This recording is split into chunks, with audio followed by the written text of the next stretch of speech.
Friends अस्सलाम वालेकुम। आप सब कैसे हैं? उम्मीद करता हूँ आप सब ठीक होंगे। जैसे कि ये पहले बहुत सारी वीडियो मैंने डाल दिया, आप सब डिस्क्रिप्शन में जाकर टोटल वीडियो को देख लीजिए, ठीक है। और हमारे चैनल को लाइक सब्सक्राइब एंड शेयर ज़्यादा से ज़्यादा कीजिए, ज़्यादा से ज़्यादा शेयर कीजिए, क्योंकि अभी मैं नया चैनल बनाया हूँ। ये आप लोग शेयर करेंगे, हेल्प करेंगे तब ना मेरा चैनल आगे बढ़ेगा। आप सब प्लीज़ हेल्प कीजिए, ठीक है। इस वीडियो में, पिछले वीडियो में मैंने आप सबको बताया था कि कफ क्या होता है, कफ कैसे होता है, किस कारण कफ होता है, कफ कितने टाइप के होते हैं। तो फिर मैंने बोला था कि नेक्स्ट वीडियो में मैं बताऊंगा कि कितने टाइप के होते हैं, कौन कौन से होते हैं, ये तो बता दिए थे। अब वो ड्राई कफ, मॉइस्ट कफ ये जब होता है तो ये सब क्या उसमें सिम्टम होता है, कैसे होता है, उसमें क्या क्या दवा चला सकते हैं, इसके बारे में मैंने बोला था बताने के लिए। तो इस वीडियो में मैं बताना चाहता हूँ कि ये खांसी 3 तरह का जो होता है उसमें बताए थे हम। ड्राई कफ होता है मतलब सूखी खांसी, मॉइस्ट कफ होता है जो बलगम वाली खांसी होता है उसमें बलगम आता है, ठीक है।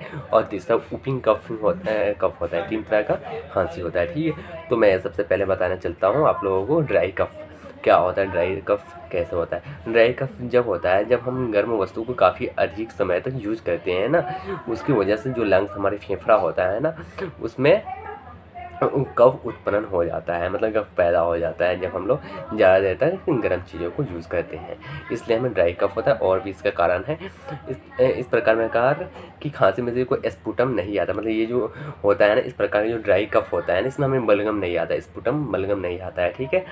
उसके बाद में बहुत वैसे सांस लेने में थोड़ा बहुत ज़्यादा खांसने पर थोड़ा थोड़ा बलगम आता है। और इसमें ये होता है कि पेशेंट को कफ के साथ साथ जब कफ होता है ऐसा, तो उसमें उनकी आवाज़ वॉइस जो होता है साई आवाज़ आने लगता है और फेफड़े में चिपक जाता है बलगम, ये सब इसका कारण होता है। और ड्राई कफ में खांसी बार बार होता है और उसके साथ साथ पेन भी होता है, चेस्ट में पेन होने लगता है। और जो मॉइस्ट कफ होता है, सेकेंड नंबर मॉइस्ट कफ जो होता है, जो बलगम वाला कफ, उसमें होता है इस प्रकार की खांसी में स्पुटम आराम से और अधिक मात्रा में आता है। इसमें स्पुटम जो बलगम होता है आराम से करके, मतलब बहुत ज़्यादा मात्रा में आता है, ठीक है। और इसमें आमतौर पर 1-2 दिन ड्राई कफ रहने के बाद, जब ड्राई कफ रहता है ना, सूखी खांसी 1-2 दिन उसके बाद या ये मॉइस्ट कफ हो जाता है, उसके बाद ये कफ आ जाता है, ठीक है। तो इसमें बलगम आने लगता है, 1-2 दिन तक ड्राई रहता है, उसके बाद मॉइस्ट कफ हो जाता है, ठीक।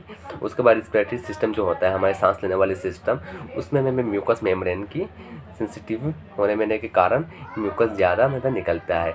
मतलब जब हमारे रिस्पिरेशन सांस लेने वाले जो सिस्टम होता है ना, लंग्स, तो उसकी वजह से उसके बाद उसमें ज़्यादा मात्रा में मॉइस निकलने लगता है, ज़्यादा बलगम निकलने लगता है। और थर्ड नंबर था वूपिंग कफ। वूपिंग कफ के बारे में बात कर लेते हैं। वूपिंग कफ जो होता है वह एक इन्फेक्शन डिसीज़ है। इन्फेक्शन मतलब इन्फेक्शन कॉज करता है, ठीक। वह एक डिसीज़ है, बीमारी, ठीक। यह कम्युनिकेबल है और जिसमें हमें खांसते में तो वक्त का कफ आता है। जब हम लोग खांसते हैं ना, उस समय हमें कफ आता है, ठीक।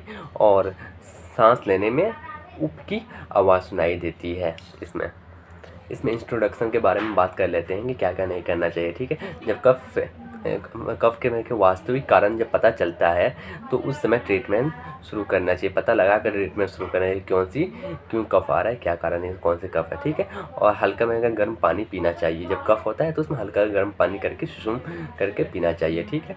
और पेशेंट को बेड रेस्ट करना चाहिए, ठीक। ज़्यादा मतलब काम वाम नहीं करना चाहिए, कुछ बेड रेस्ट करना चाहिए, ठीक है। और पेशेंट में को स्मोकिंग तथा अल्कोहल नहीं करनी चाहिए। स्मोकिंग मतलब सिगरेट वगैरह ये सब नहीं पीना चाहिए, ठीक। उसके बाद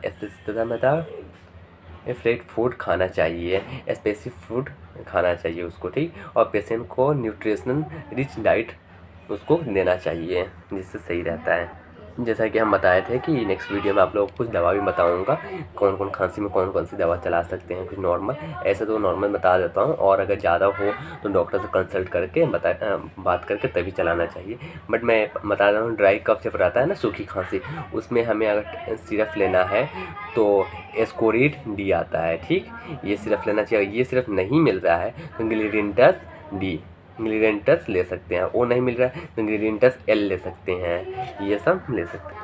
अब मॉइस्ट कफ आ रहा है तो मॉइस्ट कफ में भी सिरप ले सकते हैं, जो ग्लिडेंटस BM, वो ग्लिडेंटस एल था, ये दोनों में जो मिले वो ले सकते हैं ड्राई कफ में। और मॉइस्ट कफ जो है, मॉइस्ट कफ में आप ग्लिडेंटस BM ले सकते हैं, ग्लिडेंटस BM। और वो नहीं मिले तो ग्लिडेंटस BM का टैबलेट भी आता है, और टैबलेट मिले तो टैबलेट ले सकते हैं। अगर ये भी ना मिले तो चेस्टोन प्लस सिरप आता है, वो ले सकते हैं मॉइस्ट कफ में। मतलब बलगम वाली खांसी में ये ले सकते हैं। आज के वीडियो में हमारा इतना ही था, जैसे कि हम पिछले वीडियो में बता चुके हैं, इसलिए आज ही इस वीडियो में इसको कंप्लीट कर दिया। ठीक है, कफ कितने प्रकार के होते हैं वो तो पहले बता चुके थे, कफ क्यों होते हैं, किस कारण से होते हैं ये भी पहले हम बता चुके थे।